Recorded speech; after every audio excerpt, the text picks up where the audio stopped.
Assalamualaikum warahmatullahi wabarakatuh. Selamat pagi anak-anak. Apa kabar? Semoga semua selalu dalam keadaan sehat di masa pandemi COVID-19 saat ini masih berlangsung. Kondisi untuk kegiatan belajar mengajar kita secara tatap muka masih belum bisa kita laksanakan. Dan tetapi dengan cara apapun kita masih bisa bertatap muka melaksanakan kegiatan belajar mengajar, karena ini adalah hal yang penting sebagai bekal kalian semua dalam menjalankan pendidikan untuk kedepannya kalian bisa menjadi lebih sukses lagi.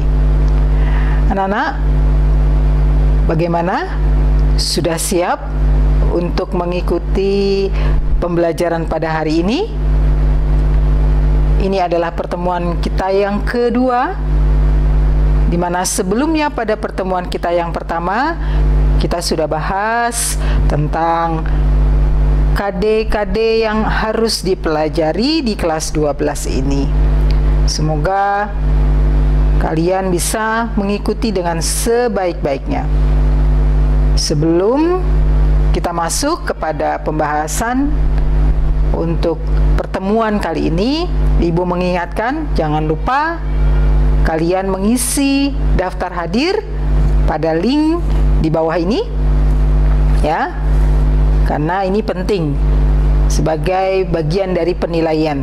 Kehadiran kalian sebagai bagian dari penilaian ini tidak boleh diabaikan. Baik, sudah siap? Oke, kalian bisa lihat bersama-sama untuk pertemuan kedua kali ini. Kita akan bahas mengenai pertumbuhan dan perkembangan, di mana KD untuk pembahasan kali ini adalah KD 31, yaitu menganalisis hubungan antara faktor internal dan eksternal dengan proses pertumbuhan dan perkembangan pada makhluk hidup berdasarkan hasil percobaan. Untuk KD 41 merencanakan dan melaksanakan percobaan tentang faktor luar yang mempengaruhi proses pertumbuhan dan perkembangan. Jadi untuk KD 31 kalian akan pelajari tentang konsep pertumbuhan dan perkembangan serta faktor-faktor yang mempengaruhi pertumbuhan dan perkembangan. Selanjutnya, untuk memperkuat konsep yang sudah dipelajari, nanti di KD 41 kalian diminta untuk merancang dan melaksanakan percobaan. Oke? Kita bahas dulu tentang pengertian pertumbuhan dan perkembangan. Apa itu pertumbuhan? Ibu sudah berikan link materinya, kalian sudah pelajari, ya, sudah difahami, ya. Sekarang sama-sama kita bahas, ya, materi-materi yang penting saja yang perlu kalian betul-betul kuasai. Jadi pertumbuhan adalah proses pertambahan jumlah dan atau ukuran sel dan tidak dapat kembali ke bentuk semula atau irreversible. Jadi nanti kalian membuktikan bahwa pada pertumbuhan itu terjadi pertambahan jumlah dan ukuran melalui percobaan. Kalian nanti buat kelompok, ya, satu kelompok bisa 5-6 orang, rancang percobaan tentang pertumbuhan. Oke.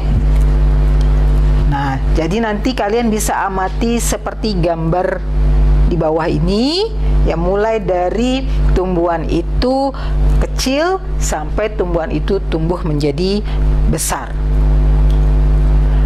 Baik. Nah, selanjutnya yang perlu juga kita pahami tentang pertumbuhan dan perkembangan adalah bahwa tumbuhan ini memiliki tahap-tahap pertumbuhannya, yaitu tahap perkecambahan, kemudian masuk ke pertumbuhan primer, dan selanjutnya ke pertumbuhan sekunder.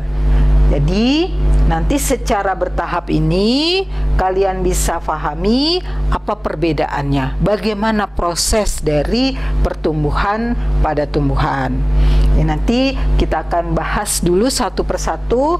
Nah, yang terpenting adalah pada saat kalian melaksanakan percobaan tentang pertumbuhan ini, yang pertama kalian pahami adalah bagaimana proses perkecambahan itu dulu. Ya, jadi pada saat kamu menanam, boleh ya, yang kamu tanam ini boleh dari biji monokotil ataupun dari biji dikotil. Nanti teknis bagaimana cara untuk melakukan percobaan, ya kalian bisa baca pada link yang sudah Ibu berikan. Oke, kita bahas dulu tentang perkecambahan supaya nanti pada saat kalian mengamati pertumbuhannya, kalian betul-betul paham. Oke. Nah, kalau ini ya, nanti kalau kalian sudah melakukan percobaan tentang perkecambahan, maka tahap selanjutnya adalah bagaimana memahami tentang proses yang terjadi setelah perkecambahan, yaitu pertumbuhan primer dan pertumbuhan sekunder. Kalau kita lihat gambar ini, ya, pertumbuhan primer itu adalah tumbuhan itu tumbuh menjadi tinggi, kemudian pada pertumbuhan sekunder, bagaimana tumbuhan itu tumbuh menjadi membesar, seperti ini. Ini pun nanti kalian harus paham bagaimana proses yang terjadi pada kedua macam. Baik, sekarang Ibu akan tayangkan video tentang perkecambahan. Kalian amati ya, dari proses ini nanti ya kalian bisa lakukan melalui percobaan ya. Perhatikan baik-baik, nanti kalian jelaskan bagaimana proses yang terjadi.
Ya, tadi sudah dilihat proses yang terjadi.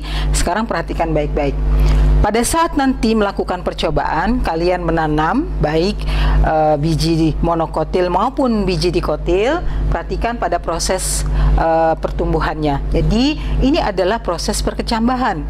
Ya, nanti kita bahas tentang macam perkecambahan. Ini ada dua, yaitu perkecambahan epigel dan perkecambahan hipogel. Nah, perkecambahan epigel seperti apa, perkecambahan hipogel seperti apa, kalian harus perhatikan baik-baik di sini ya. Pada saat nanti tumbuhan itu tumbuh ya, kita lihat di sini. Nah, apa yang muncul dari permukaan? Nah, bagian apa yang muncul dari permukaan? Ini bagian apa? Ini bagian apa? Nah, lihat ya materi pada link yang Ibu berikan. Ya, mana bagian yang disebut dengan kotiledon, mana bagian yang disebut dengan hipokotil, mana bagian yang disebut dengan epikotil. Nah, nanti perbedaan perkecambahan tadi, hipogel dan epigel, itu akan terlihat di sini pada proses perkecambahan ini. Oke, kita lanjut. Nah, perhatikan yang naik ke permukaan. Yang naik ke permukaan tanah. Mana kotiledonnya?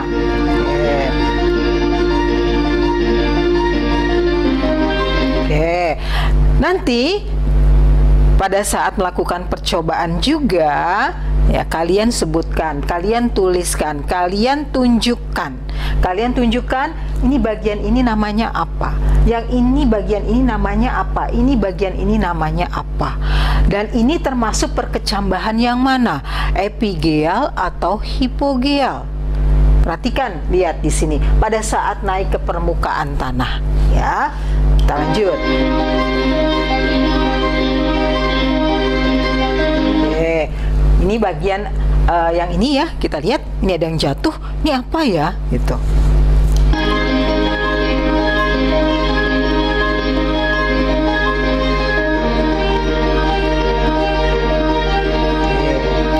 Tahap selanjutnya, ya setelah bagian-bagian tadi muncul dari permukaan tanah, maka tumbuhan ini akan tumbuh memanjang. Nah, inilah yang nanti disebut dengan pertumbuhan primer. Ya.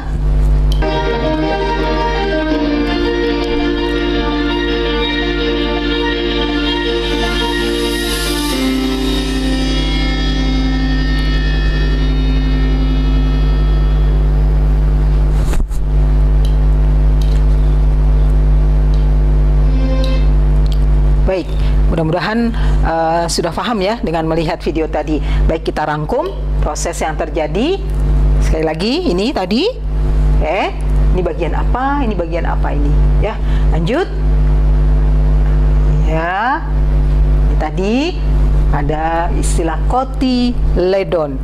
Nah, jadi nanti bedakan pada saat perkecambahan hipogel dan epigel, bagian yang disebut dengan kotiledon itu bagaimana proses keluar dari tanah.